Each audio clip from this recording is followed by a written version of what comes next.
Okay, Friday is bringing in the Pentacles energy with the 8 of Pentacles. And I love this one.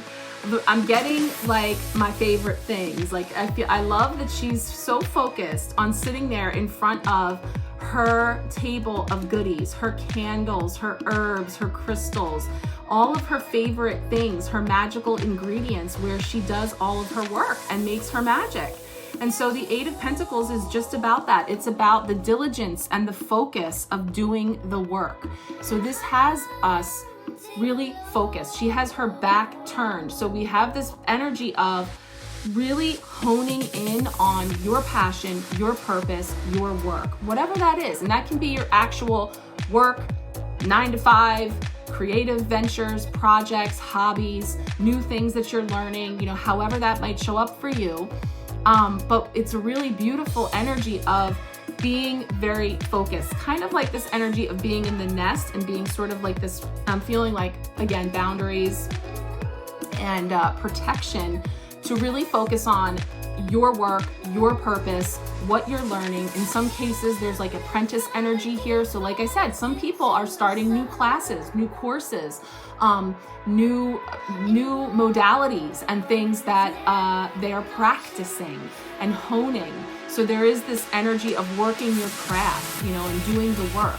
So, and the 8, of course. So, 8 has been present all month long, still here, bringing in these energies of manifestation and abundance. So when you hone in, when you focus, when you create this like force field, I don't even want to say like block out, but it's just like, there's like, you're turning your back because you're moving forward, because you're moving on into the new, your back is turned.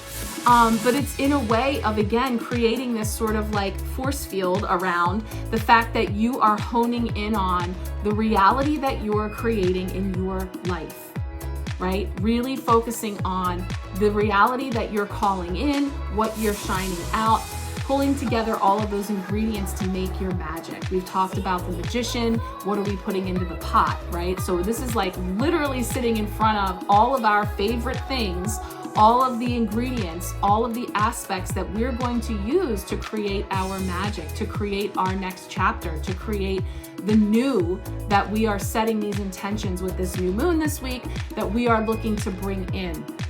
But again, all the while staying open to surprises, staying open to aspects that are the unexpected. We expect and accept the unexpected because we know that those elements are at play, and that, when we set the intention for what we are shining, what we are building, it's this big, bold, beautiful thing that I'm imagining, or something even better.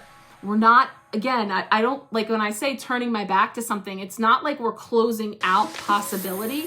We're not closing off ourselves to the potential for something even better, bigger, something that we're able to say, ooh, I never thought about that, mixing that with this or doing this, and now this comes up, and I'm put in a situation or a position where I have to pull resources or something from somewhere that I wouldn't have normally, and actually it works. It actually works better than the old thing that I was trying to make work. So, I feel like there's this element too where people might be pleasantly surprised by pulling together different ingredients, different resources, different things that they're then able to make into something really beautiful, doing that work, having that focus. So as you move through this week, continue to be gentle with yourselves, embracing renewal, recovery, being patient, being in flow. Again, with all of these retrogrades and these different aspects that sound like, how's it going to show up for me? It's not about being fearful. It's about being mindful, being aware to expect the unexpected.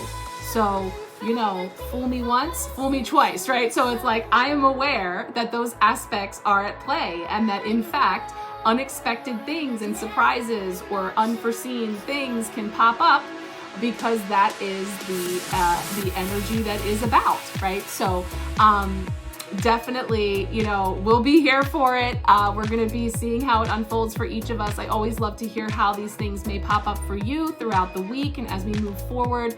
And as I said, I'm going to share now the information on joining us for the back half of August for these 2 big lunations and everything in between if you are interested in working together more comprehensively. But thank you all so much for being here. I'm sending you all so much love, many blessings.